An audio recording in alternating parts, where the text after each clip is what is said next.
Welcome to Enfin Bon for the special edition breaking news on Enfin Bon. The special edition on Enfin Bon. L'édition spéciale sur Enfin Bon, Kulunkadas, comme on dit en hongrois. L'édition spéciale, pourquoi? Parce qu'on était sur le Grand Prix de Hongrie ce week-end. On était sur place et on a assisté à la totale, les essais, les qualifs, la course, tout était magnifique. Et on va avoir un vrai feedback du coup sur place avec différents interviews réalisées avec des personnes, voilà, des profils différents qui ont été amenés sur le circuit dans de groupes d'invités, des personnes qui ont des profils complètement inexpérimentés, qui découvrent la F1. Et là, on va voir les lumières dans les yeux, mais aussi les choses à améliorer hein, vraiment sur le circuit du Hungaroring, on va le voir sur l'accueil en général. Et puis des profils plus expérimentés, des qui ont déjà été sur des circuits et qui ont un vrai retour, parfois des profils très expérimentés, des fans comme on dit, qui eux vont nous faire des retours complets sur évidemment l'expérience F1 telle qu'ils la ressentent. Mais en tout cas, ce week-end, on aura vécu un week-end de folie. Et bien sûr, avant d'attaquer, je pense, cette interview, on va passer par le récap habituel. Le récap habituel, c'est revenir sur ce Grand Prix d'Hungaroring qui aurait été franchement trépidant. Trépidant parce qu'on a été surpris comme tout le monde hein, par la pole de Charles Leclerc. On va y revenir. Cette Ferrari qui est venue s'illustrer. Charles Leclerc 2.0, le fameux Charles Leclerc du samedi intouchable qui est revenu. Et ça, c'est ce qu'on attendait. Et puis derrière, et bah, tout simplement ce duel McLaren qui nous fait tant vibrer, Oscar Piastri versus Lando Norris, avec cette victoire de Lando Norris qui aura gagné cette bataille, qui revient à 9 petits points. Et évidemment, on va revenir sur les performances, la performance de George Russell aussi, qui est revenu depuis ce retour en forme hein, de Mercedes, le choix qu'il a fait qui est important hein, chez Mercedes. Bah écoutez, on est obligé de revenir hein, dans ce top 10 sur Papy Fernand, les Aston Martin en général et Fernando Alonso. Quelle course il nous a fait. Franchement, en bord de piste, on s'est régalé. Pour attaquer ce petit opus, donc, c'est toujours la même chose. C'est avec Enfin Bon, bien sûr.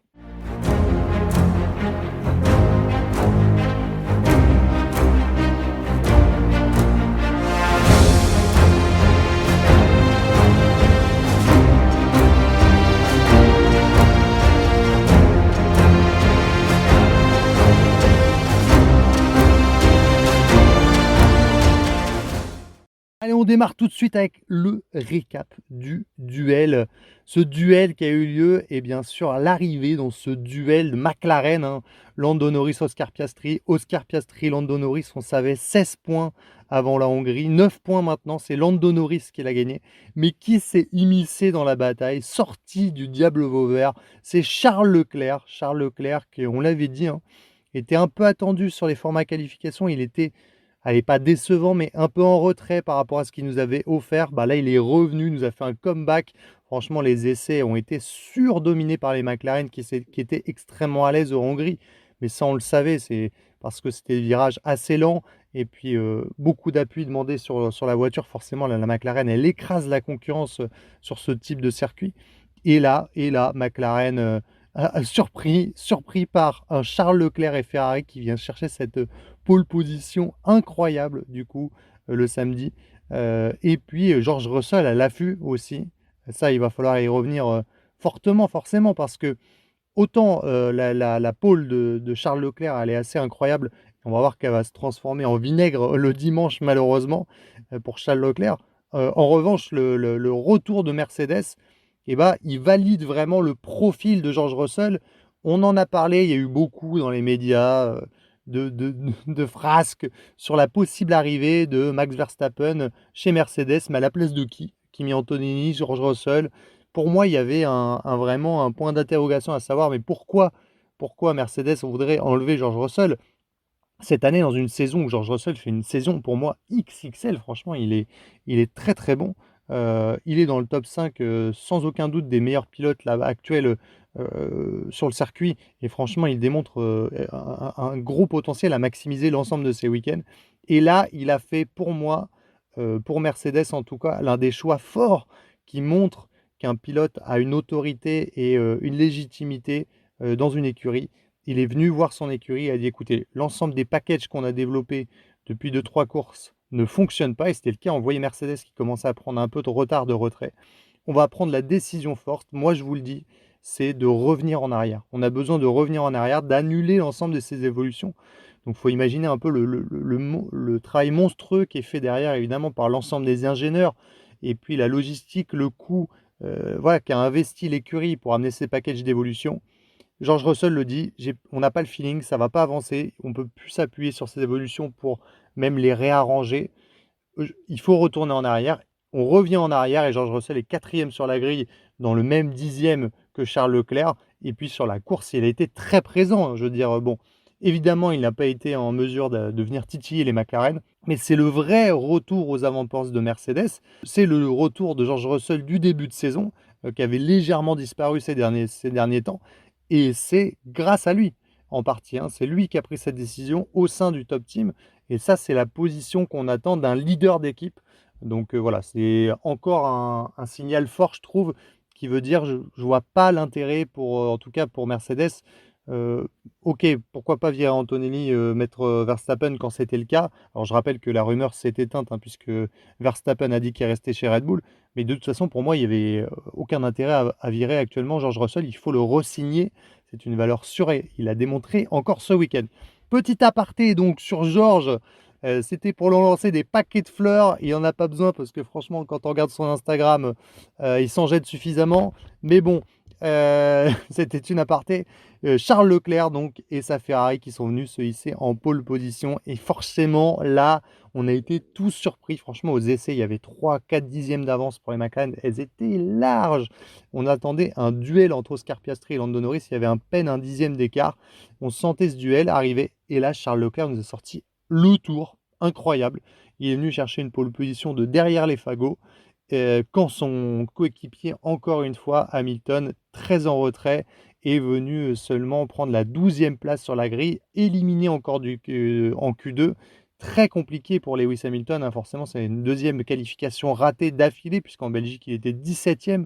Là, c'est 12e, ça commence à être dur. Il y a un clean à faire chez Ferrari pour lui, et franchement, le mindset, la façon de travailler, la compréhension de la voiture, tout, pour démarrer cette deuxième partie de saison complètement autrement, parce que honnêtement, c'est une première partie de saison assez décevante, en tout cas pour lui. On imaginait bien qu'il y aurait un peu de complexité à reprendre une voiture différente de la Mercedes, mais là, ça commence à être vraiment marquant, encore une fois, parce que là, il était englué dans le trafic. Il n'y a pas eu de point salvateur, hein. Il a fini à 12e, il était 12e, il a fini 12e sur un circuit où c'est assez compliqué de dépasser.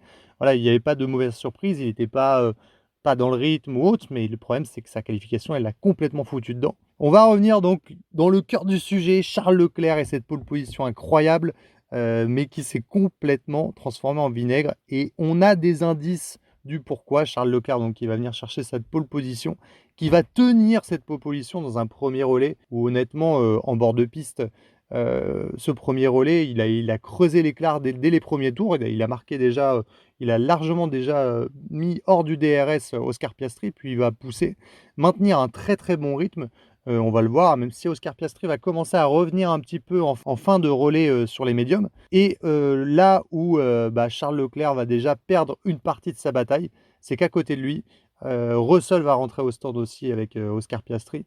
Et en fait, McLaren, ils ont deux concurrents directs contre Charles Leclerc. Et juste derrière George Russell, il y a Lando Norris. Ce groupe de 4, il va se détacher.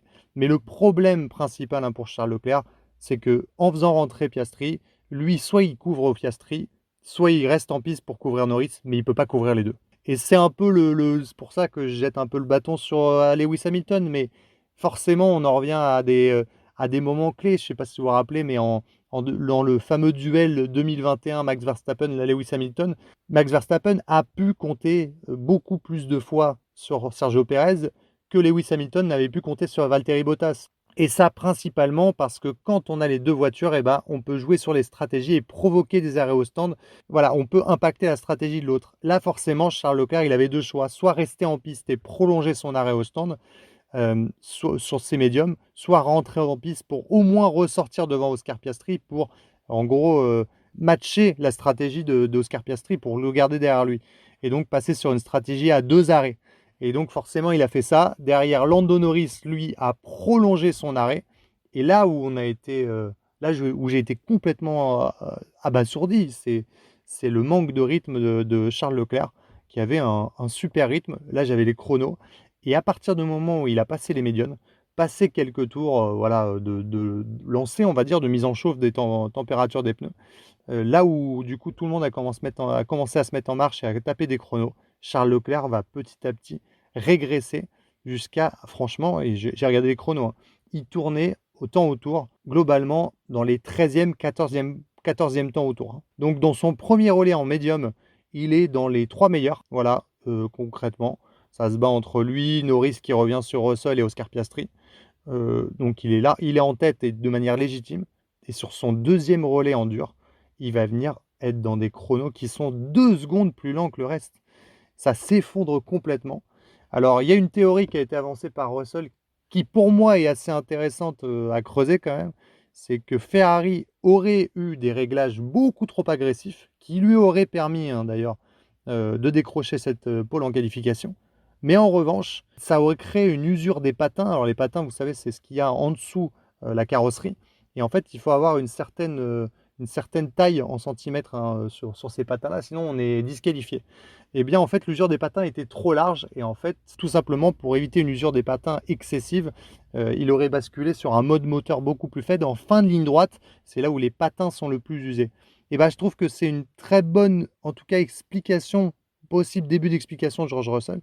Et malheureusement, en fait, si c'est ça, quel bénéfice à tirer pour Ferrari? Bah, pas grand-chose, parce que ça veut dire tout simplement qu'ils étaient partis sur une stratégie qui n'est pas viable sur l'ensemble d'une course.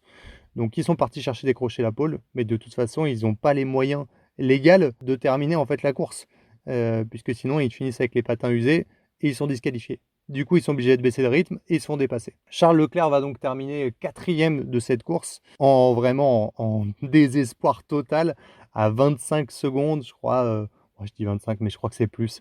Des McLaren qui vont évidemment s'écharper. Et voilà, je pense que Ferrari a joué avec le feu. Et tout simplement, ce week-end, c'est brûlé. Allez, on revient sur le duel McLaren, forcément, ce duel Oscar Piastri-Lando Norris, remporté par Lando Norris, on l'a dit, qui revient donc à 9 points après cette victoire. Mais cette victoire, oh là là, qu'il aura eu au panache, on l'a dit au départ, forcément, McLaren a joué la parfaite équité et a joué la stratégie d'équipe, en fait, parce que la cible, c'était pas de donner un avantage ni à Norris ni à Piastri, mais c'était de battre Charles Leclerc. Parce que sur ce premier relais, on l'a dit, Charles Leclerc, il était quand même très impressionnant. Et derrière, donc, ils ont fait le choix stratégique assez malin de faire entrer plutôt Oscar Piastri pour provoquer l'arrêt au stand, en gros, de Charles Leclerc. Et à partir du moment où Piastri entre au stand, Charles Leclerc, déjà, on l'a dit, très en difficulté parce que Norris va rester en fait en piste. Il va forcément choisir donc la deuxième stratégie qui est de prolonger son arrêt pour faire un seul arrêt quand les deux autres vont faire 2 arrêts. Et là, tout de suite sur les chronos, on comprend assez rapidement en regardant les chronos que Lando Norris, il va jouer la victoire et il est bien parti pour la gagner. Parce que George Russell s'efface devant lui, il a la piste donc libre devant lui. Et là, il va taper des gros chronos quand même, hein. Des gros chronos qu'il va arriver à maintenir sur ses pneus médiums. Et ça, c'est quelque chose qui était intéressant justement à voir sur place parce que je regarde, j'ai pas toujours l'opportunité de regarder les courses F2 en entièreté, hein, ni les courses F3.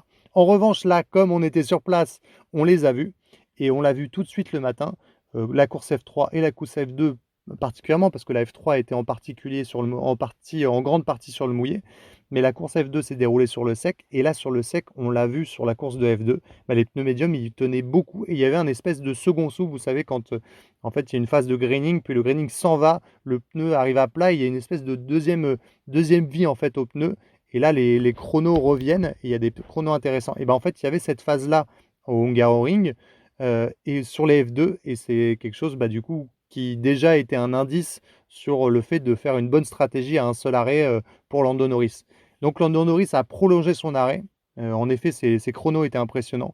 Et puis quand il est rentré au stand, il a pris ses hards. Il a fait des chronos très intéressants aussi. Piastri, finalement, du coup, sur sa stratégie à 2 arrêts est revenu, à disposer assez facilement de Charles Leclerc en compied de perdition, on l'a dit, hein, à 2 secondes au temps, de tout le monde.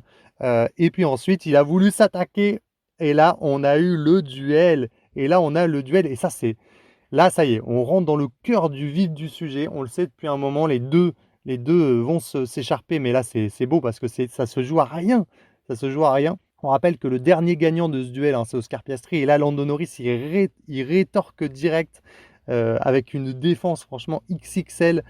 Oscar Piastri a 2 doigts de lui rentrer dedans. Les deux, vraiment, ont tout donné pour essayer de gagner cette victoire parce qu'ils le savent maintenant. Chaque point va compter et ça va être une régalade jusqu'à la fin de saison. Allez, avant de passer aux interviews, parce que c'est quand même pour ça qu'on est là, hein. Attends, l'édition spéciale, tu me l'as vendu et là tu me mets une quenelle. Mais non, je te mets pas une quenelle. D'abord, je fais un petit récap, parce qu'il faut comprendre un peu ce qui s'est passé ce week-end. C'est la course automobile, c'est le sport.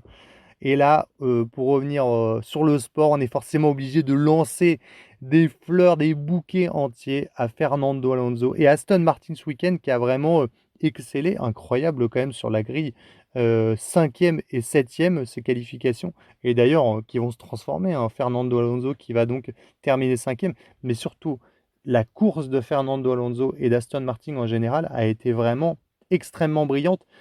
Là, franchement, là, on a revu du Fernando Alonso XXL. J'ai l'impression que voilà, quand la voiture, en fait, elle est beaucoup plus en rendez-vous, on a l'impression que l'Espagnol a une capacité à élever le niveau qui est assez impressionnante. On sent l'expérience, on sent la maîtrise, l'intelligence de course parce que pour moi, Fernando Alonso, là, en bord de piste, sur son premier relais, au tout démarrage, sur les 10 premiers tours, il va avoir un bon rythme, mais pas un rythme exceptionnel non plus. Il va se faire évidemment distancer par le quatuor, hein, donc on l'a dit, Charles Leclerc, Piastri, George Russell et Lando Norris. Il n'a de toute façon pas les moyens de lutter avec ces 4 voitures. Il est en 5e place et il va bouchonner vraiment, littéralement, tout le reste des voitures.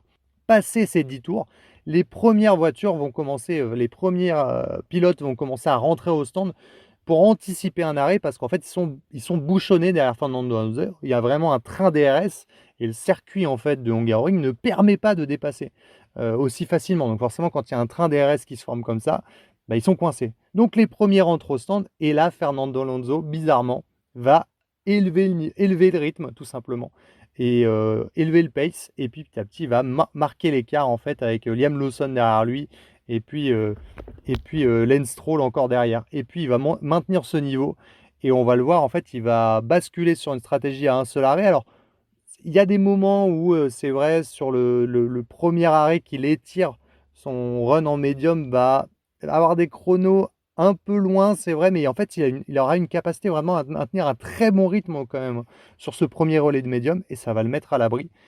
Et j'ai trouvé que tout y était, l'intelligence de course, la stratégie, le pilotage, tout. Et là, Aston Martin a marqué encore des gros points.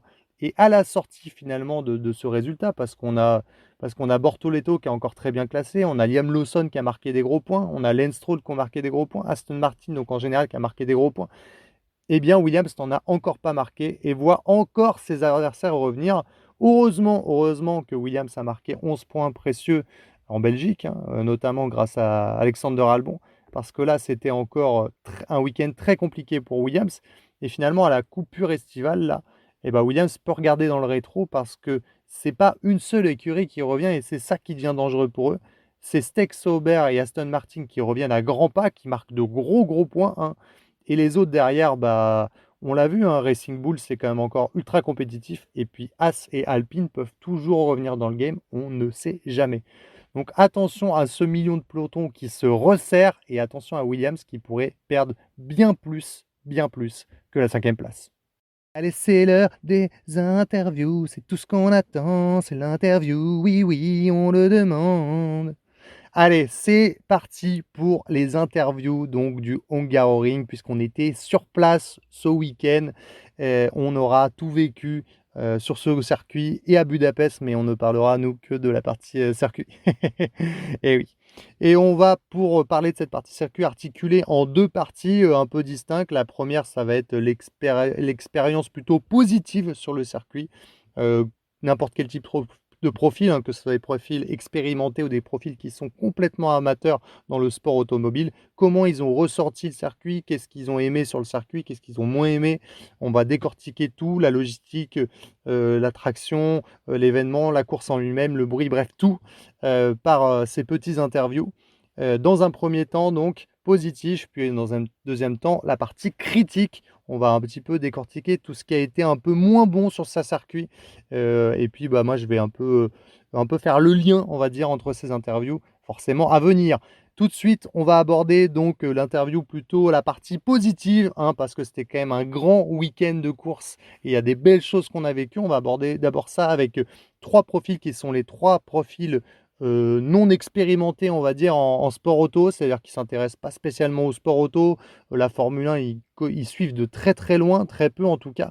Et là, c'était l'une des premières fois, la première fois qu'ils venaient vraiment, sur un circuit, voir du sport auto. Et là, ils sont venus voir de la Formule 1 et ils vont décrire dans leur petite interview et l'aspect positif, ce qu'ils ont retenu de vraiment positif qui les a marqués sur ce circuit du Hungaroring pour leur première expérience. On va commencer donc avec Arnaud, puis Yves-Marie et on finira avec Vincent. Salut à tous. Très heureux d'être enfin invité, sur ce podcast de légende. Alors, bon, c'est à la fois un honneur, mais aussi une évidence, hein, car je le répète, hein, mon palmarès, parle pour moi. En 96, j'étais la doublure officielle de Monsieur Barrichello. J'étais censé être, pardon, le numéro 2 derrière, Michael, mais bon, j'ai bifurqué vers la musique, une carrière, bien plus stable comme on sait tous. Pour le Grand Prix de Hongrie, pour être honnête, j'ai découvert pour la première fois la Formule 1. Quand j'étais petit, j'étais vraiment passionné, surtout par Michael. Mais avec le temps, c'est devenu un fond sonore complètement. Et puis même maintenant, plus du tout. Et là, grâce à vous, les potos, notamment toi, j'ai replongé doucement et sûrement. Et je l'ai écouté et j'ai commencé même à apprécier. Et là, franchement, sur le coup, le premier jour qu'on est arrivé, ça a quand même été une grosse claque. Déjà, le circuit en soi, ça transpire la passion. C'est un peu old school tout ça, mais c'est vraiment, vraiment ouf. L'ambiance, un vrai festoche. Des gens partout, un peu imbibés, toute vraiment une passion qui déborde de chaque côté. Et j'étais en terrain conquis, on va dire, vraiment par rapport à ça. Je me sentais vraiment très à l'aise. Les essais, ça c'était ouf. Le son, les vibrations, les voitures qui arrivent à pleine balle, c'était vraiment des frissons garantis. J'étais assez impressionné sur ça.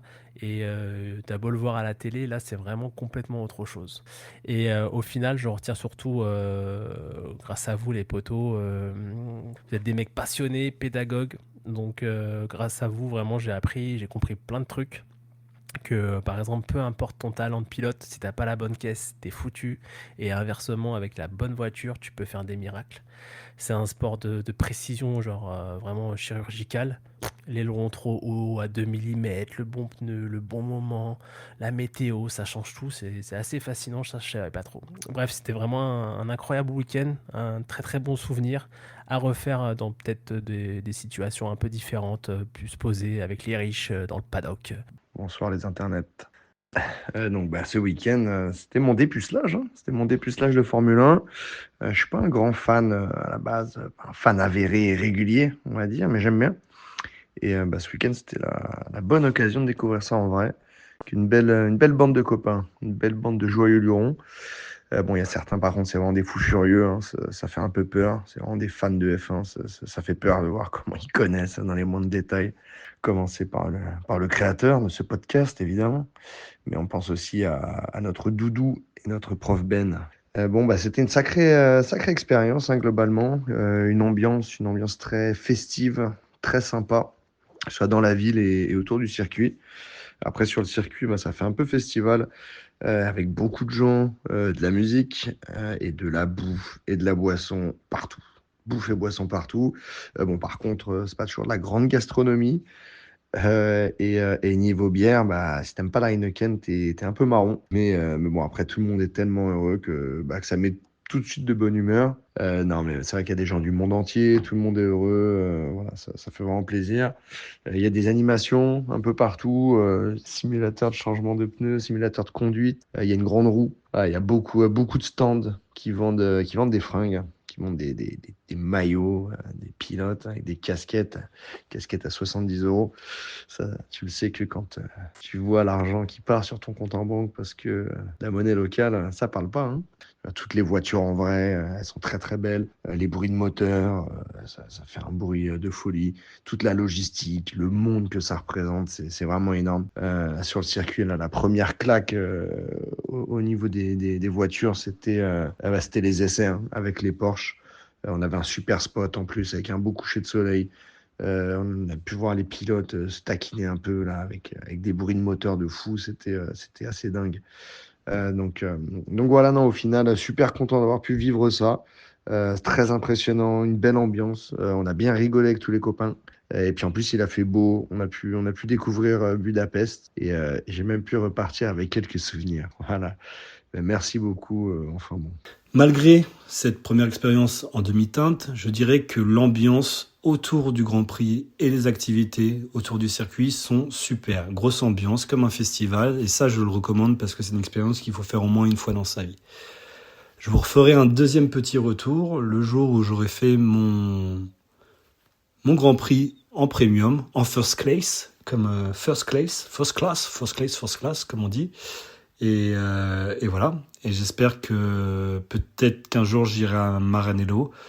Vous l'aurez compris, ça aurait été quand même un fait marquant pour chacun d'entre eux. Ils auraient été quand même impressionnés. Je pense qu'il est clair que ce qui les a marqués le plus, c'est en fait, c'est la dimension énorme de cet événement. En fait, je pense que chaque fois qu'on regarde, que des amateurs, en fait, que des gens qui ne s'intéressent pas spécialement à la Formule 1 regardent en fait une course automobile à travers l'écran, ils se rendent absolument pas de compte de la quantité de personnes qui sont sur le circuit et de la logistique, de l'événement que ça représente en fait sur place. Et c'est vrai que quand on arrive sur place, c'est une énorme claque, je pense, là-dessus, sur le nombre de personnes, sur l'événement que ça représente, sur la logistique, le bruit, tout. Et puis il y a un deuxième aspect, bon moi forcément, c'est le cœur du sport auto, hein, qui fait vibrer, c'est évidemment le bruit des voitures au loin et quand on les voit passer, ça fait forcément.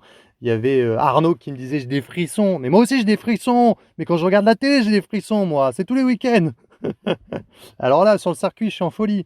Non, mais voilà, c'est vraiment des émotions, voilà, c'est quand on est fan de ce sport, vraiment quand on les voit passer, c'est incroyable et vraiment là, on a sur ce circuit, on a vraiment eu voilà, des belles choses. On a vu des belles choses, forcément puisqu'on a assisté à une très belle course et il y a un moment qui m'a marqué moi, présentement où j'étais assez content, c'est notre première arrivée en fait pour les essais libres. Lorsqu'on arrive sur le circuit, il y avait la fin des essais libres 1 en fait de F1. Moi, je pensais d'ailleurs que c'était même pas les F1, mais voilà.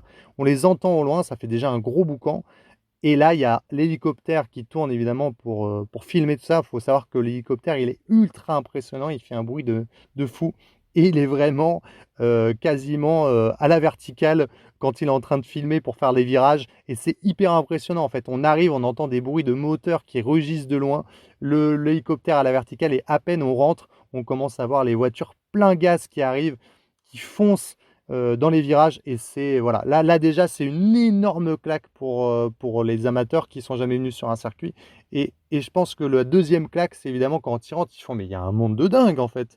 Bah oui, il y a un monde de dingue parce que, évidemment cette, nouvelle formule de la F1, cette formule Netflix, parce que c'est un peu grâce à Netflix, hein, qu'il y a autant maintenant de passionnés, on va dire et bah c'est fou et je vais rajouter un dernier petit détail, positif, sur cet aspect-là, c'est que j'ai été assez épaté aussi du nombre, de femmes qu'il y a maintenant sur un circuit. C'est à souligner, c'est vraiment cool de voir que en fait, dans les fans maintenant, il y a des couples, il y a des familles, en fait, c'est devenu hyper, convivial, en fait, quoi. Avant, il faut le dire, hein, ce que c'était quand même des gros beaufs qui se grattaient les voilà, quoi. Vous voyez très bien ce que je veux dire. Non, mais voilà, il y avait vraiment avant, c'était vraiment très, Meg, Jackie Tuning et tout. Ça a complètement changé, il y a plus du tout la même, les mêmes personnes, en fait, sur un circuit. C'est devenu vraiment, quelque chose d'assez convivial, normal et on verra plus tard que, va falloir s'adapter, justement à cette nouvelle fanbase.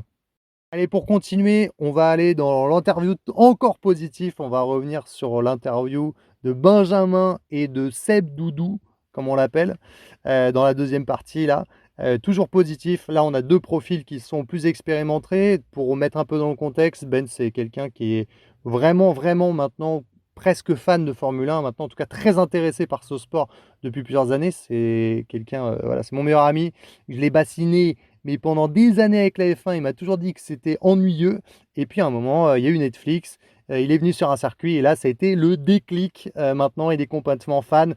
Il est fan de Lance Stroll. Non, je rigole. Là, c'était une vanne pour lui. Mais voilà, il est devenu vraiment fan de Formule 1.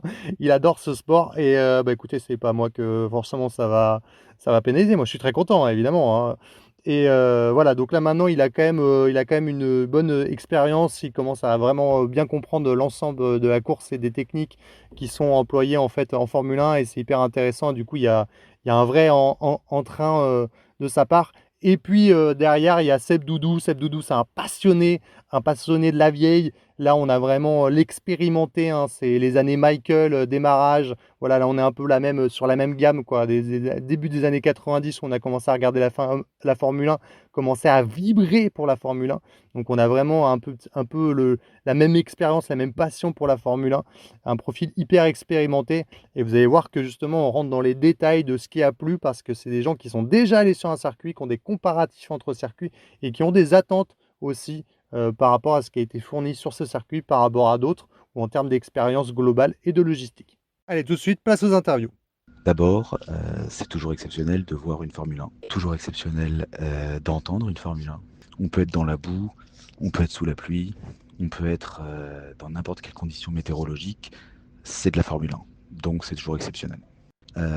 C'était la première fois que j'ai assisté aux qualifications. Et je trouve que c'est le plus exceptionnel, c'est de pouvoir voir le différentiel vitesse entre une voiture sur son tour de chauffe et une voiture donc qui va faire un chrono, surtout lors de la Q3. Ça, c'est ce qui m'a quand même le plus impressionné du week-end. Donc ça, voilà les points très positifs de ce Grand Prix. Ce n'est pas mon circuit préféré, mais j'ai été surpris par sa beauté et son vallonnement. L'entrée principale avec l'arrivée direct sur le premier virage et les paddocks est juste une pépite magnifique pour tout passionné, comme pour les amateurs, surtout les plus riches ou les plus économes aussi. Le deuxième tiers du circuit est ultra riche en activités diverses. La diversité des virages et de son vallonnement donne des positions intéressantes sur la visibilité des 4 catégories du week-end. Peu importe la richesse des fans, ce qui arrange Aston Martin sur ce week-end. Les qualifications et le GP ont été une régalade sans aucun doute. Surpris par la prise de vitesse et la qualité des dépassements, malgré la difficulté du circuit, un vieux de la vieille faire une perf de jeune homme. Même à 44 ans, merci Papy Fernand pour cette régalade. Il faut vivre pour le croire, alors l'année prochaine, n'hésitez pas. Mais pour moi, je serai sur un autre circuit l'été prochain. Voilà, donc globalement, si on doit revenir, franchement, le format à qualification, il est hyper impressionnant toujours, hein, quand en fait, cette capacité qu'a la Formule 1, on a l'impression que la voiture, quand elle est chargée, en fait, ou qu'elle est en essai, elle est déjà ultra impressionnante, alors qu'elle est chargée en essence, alors qu'en fait, les mecs poussent, mais pas trop. En fait, en qualification, on est vraiment à la limite de la limite, et quand on arrive en Q3, en effet, ben, on a les meilleures voitures avec les meilleurs pilotes qui sont à la limite, et c'est ultra impressionnant. Il y a vraiment un différentiel visuel qui est énorme en fait et on sent vraiment que les pilotes sont à fond et c'est ultra impressionnant et c'est un kiff total. Et puis vraiment le vrai bonus, c'est vrai, c'est que sur ce circuit d'Hongrie, moi aussi j'étais surpris, on a une visibilité qui est vraiment très belle. Franchement, sur l'ensemble des virages, plus ou moins, on voit quand même beaucoup de choses. Si on se met un petit peu en hauteur sur une dune, on peut avoir plusieurs vues sur plusieurs virages. Et ça, j'ai été assez surpris, surtout qu'on a eu des dépassements sur ce circuit, alors qu'il y a quand même des années où c'était assez ennuyeux sur le sec. Mais là, il y a eu quand même pas mal de dépassements et c'était très intéressant avec encore une fois, belle visibilité. Allez, place maintenant donc aux interviews qui cassent, qui font mal. Allez, place aux interviews du coup côté négatif. On reprend les mêmes et on recommence avec Arnaud, Yves-Marie et Vincent. Cette fois, c'est le côté négatif, les aspects qui nous ont marqués sur ce Grand Prix de Budapest. Je laisse parler et puis après, on développe. Après, petite critique, quand tu es dans les tribunes, quand tu payes pas cher ta place, tu es assis comme un schlag dans un même virage et tu bouges pas et tu vois la même chose passer. C'est comme si tu allais dans un concert et tu voyais que le batteur, par exemple, jouer. Euh, Petite comparaison, je sais pas pourquoi je dis ça, mais voilà, au moins, j'espère qu'on m'a compris. Mais bah ouais, c'est quand même mieux à la télé quand t'as des trucs de partout, tu connais les secondes, les accidents, tout ça. Là, tu vois les voitures, vont, vont, vont. Bref, mais vraiment, ça, c'était quand même ouf. Après, concernant les courses, bah, on va pas se mentir, hein, si t'as pas les moyens d'acheter des places en gradin ou si t'es pas prêt à te réveiller à 5 heures du mat le dimanche matin pour choper les meilleurs spots, bon, ça limite un peu l'expérience visuelle. Après, ça, c'est vrai que je pense que c'est surtout vrai pour la course du dimanche, hein, parce qu'il y avait moins de monde aux essais le vendredi ou au qualif le samedi. Au secours, au secours, au secours, au secours. Première expérience sur un GP au Hungaroring. J'y étais parce qu'un de mes chers amis m'a proposé d'y aller, un grand fanat. Mais pour moi, l'expérience a été en demi-teinte. J'ai été assez déçu d'être assis à un virage collé contre un grillage, où on ne voyait que les pilotes passer une fois par tour. Vous me direz, c'est sûrement le concept. Malheureusement, je pense que pour moi, pour vivre l'expérience à 200%, il faudrait être dans un coin un peu plus premium sur la ligne de départ, avec un petit open bar et des petits fours pour vraiment avoir de la grosse visibilité sur le circuit. En revanche, je vous referai un deuxième petit retour le jour où j'aurai fait mon Grand Prix en premium, en first class, comme first class, comme on dit. Et voilà. Et j'espère que peut-être qu'un jour j'irai à Maranello ou bien en Italie pour vraiment voir ça de près. Voilà. Bon, bisous. Allez, merci Vincent pour ce retour.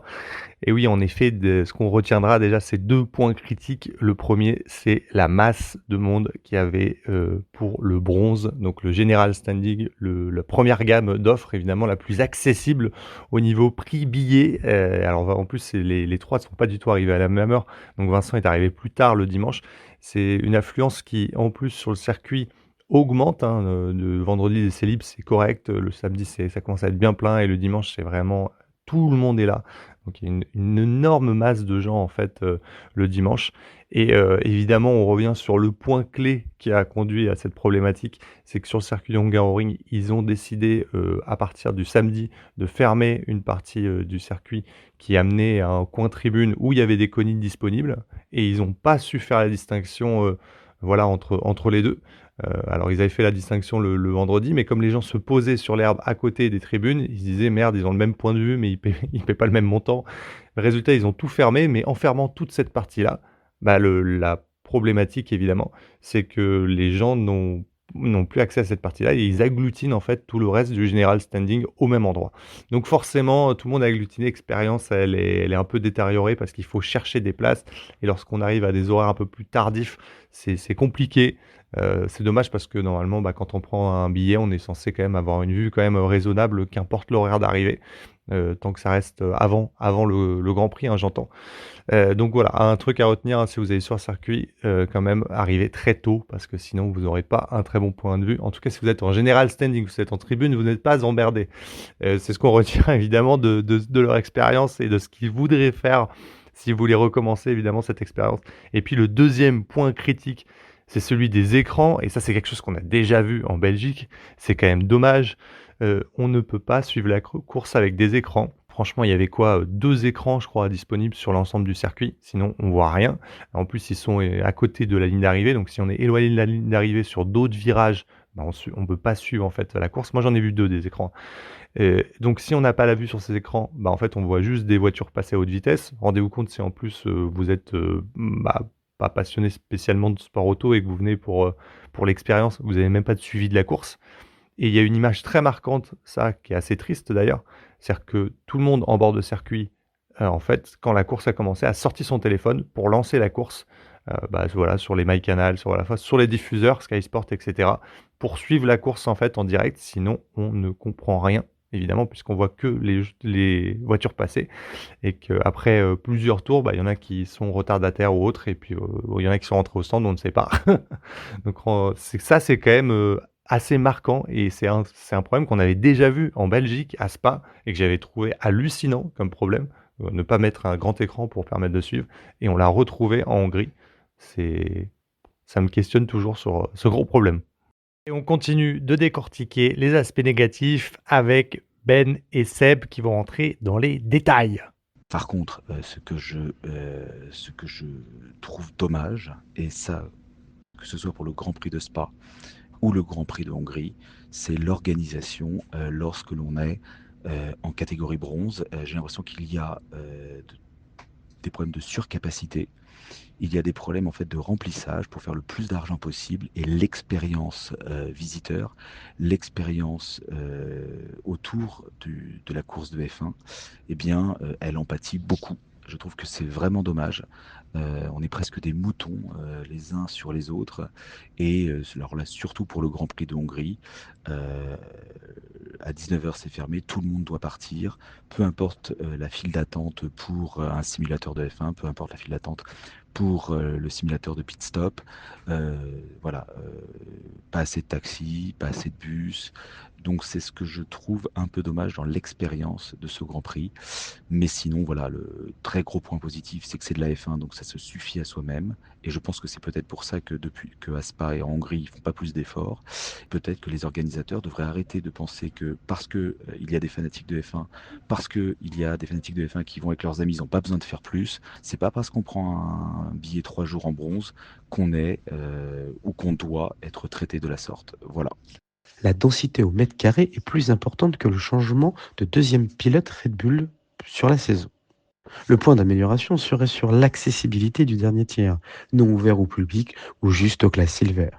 Donc impossible de faire le tour complet du circuit. Le manque d'écran reste le plus dommage pour suivre les remontadas et les exploits. Peu importe l'âge, jeune ou vieux, que l'on soit myope ou avoir un regard d'avion de chasse, il faut tout voir pour apprécier le châssis. Mon dernier point concerne la fin du GP et l'organisation. Prévoir 4 à 5 heures pour sortir, que ça soit à pied, en voiture, en bus ou même en Bolt. L'attente se fait sans activité ludique ou amicale avec un verre. Les portes ferment 2 heures max après la fin du GP. Triste, car là, il y a une grosse amélioration à faire pour la qualité des fans. Si Doudou, transmets-nous ta passion, c'est ça qu'on aime. Bien sûr qu'on sera sur le circuit l'été prochain. Et avec Ben et les autres, on les emmènera. Il ne faut rien lâcher. C'est ça le sport auto. Excusez-moi, j'ai un peu craqué. Bon, écoutez, on va revenir. Ces deux interviews sont quand même revenus sur des points qu'on avait déjà vus, évidemment. Et ils abordent de nouvelles critiques qui sont mises en avant. La première, évidemment, c'est la gestion de l'affluence à la sortie. C'est-à-dire, il y a tout ce monde qui sort en même temps du circuit. Et qu'est-ce qui se passe? En fait, il n'y a pas assez de bus qui sont affrétés. Et l'ensemble des policiers ont bloqué l'avenue des Bolt et des taxis. Alors, ils les régulent, les Uber et les Bolt. Résultat, en fait, il y a une queue interminable à la sortie du circuit. Sachant que nous, on était conscients de ça, puisqu'on se doutait que, évidemment, tout le monde est sorti au même moment. Donc, on a pris notre temps, vraiment. Mais même après 2 heures, en fait, il y a toujours une queue interminable, parce qu'il n'y a pas assez de bus, parce que, du coup, une partie des Bolt et des Uber sont bloqués en entrée.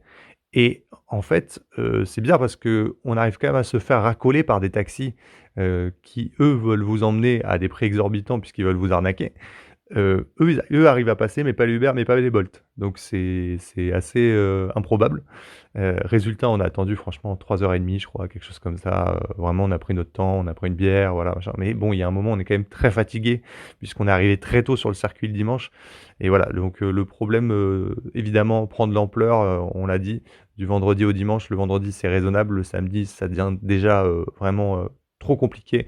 Le dimanche, c'est vraiment une angoisse. Donc voilà, le même problème que la Belgique où c'était un peu n'importe quoi, où ils avaient fermé toutes les routes, on s'était retrouvé dans la boue, bref, c'était extrêmement mal géré. Là, on a retrouvé la même problématique. Je ne comprends pas comment, du coup, cette gestion d'influence est gérée sur les entrées-sorties. Voilà, il y a quelque chose à régler en tout cas parce que c'est hyper pénalisant pour l'expérience, pour d'arriver et de galérer autant pour sortir du circuit. Bon, et il y a évidemment un autre point hyper négatif, je trouve, et là c'est propre au Grand Prix de Hongrie, ça a été l'ensemble des employés, ou en tout cas l'expérience qui a été donnée sur l'ensemble du circuit. On a vraiment eu le sentiment que en fait cette expérience F1, ce Grand Prix qui a été organisé, vraiment c'était on fait le minimum, vous êtes venu voir un Grand Prix, on vous met le Grand Prix et barrez-vous quoi. Il y a vraiment eu ce sentiment assez négatif, je trouve, autant au niveau de l'accueil des bénévoles que de l'organisation en elle-même. Il y a deux faits marquants. Le premier, c'est que c'était les 40 ans, l'anniversaire du Grand Prix de Hongrie. Il n'y a rien eu. C'est-à-dire qu'il n'y a pas eu d'anciennes voitures qui sont passées, d'événements particuliers sur le circuit, il n'y avait rien. Il y avait des banderoles pour signifier que c'était le 40e anniversaire du Grand Prix du circuit, et il n'y a rien eu, littéralement. Donc je comprends pas, en fait. En Belgique, on en avait eu notamment un défilé avec des anciennes voitures ou autres. Là, il n'y a rien. Donc il faut se rendre compte que le dimanche, il y a quand même, c'est toute une expérience globale à vivre quand même. Il y a 3 courses. Il y a la F3 qui commence très tôt le matin à 8h50, puis ensuite la F2, puis ensuite la course Porsche. Ça se termine à peu près vers midi, je crois. Et après, il y a la parade des pilotes vers 14h. De ce moment-là, enfin vers 13h30, je crois. Mais entre ce moment-là, il ne se passe strictement rien. C'est-à-dire que les organisateurs auraient pu prévoir une activité sur le circuit, quelque chose de spécifique pour en fait faire la transition. Ils n'ont absolument rien fait. Et ça, c'est assez étonnant, franchement. Et puis l'ensemble de l'expérience, en fait, est assez... voilà, on a senti les bonnes pas inclinés quand ils ont fermé, en fait, la partie tribune. On est arrivé avec nos billets, il n'y avait aucune explication. Ils nous ont dit, c'est fermé, point. Ouais, mais on y avait accès hier, par exemple, sur cette partie du circuit. Quand on arrive le samedi et que c'est fermé, c'est juste, c'est fermé, point. Ça les intéresse pas de discuter ou d'expliquer de manière pédagogique pourquoi c'était fermé. Voilà. Et puis, globalement, il y a une scène qui est, franchement, qui nous a tous hallucinés aussi. On commence à faire la queue pour le simulateur, donc le dimanche, en attendant évidemment que ça se décante au niveau des transports. La course est déjà terminée. On va sur le simulateur et on fait la queue du simulateur. Arrivé très proche de la queue du simulateur, il y a deux personnes de la sécurité qui vont parler au mec du simulateur et qui lui disent là, faut que tu fermes. Mais c'est pas faut que tu fermes genre dans 10-15 minutes, c'est faut que tu fermes maintenant. Alors que lui avait déjà géré son afflux, il avait déjà fermé un petit peu la queue, il avait dit voilà, les derniers qui sont là passeront. Donc il faut imaginer qu'il y a 40-50 personnes, que ces personnes ont attendu à peu près une demi-heure, 3/4 d'heure pour accéder au simulateur. Et là, on a eu par chance, nous, la chance de passer. Mais ceux d'après, il a pris le micro, il leur a dit cassez-vous. Globalement, c'est fini, on ferme maintenant. La sécurité nous le demande.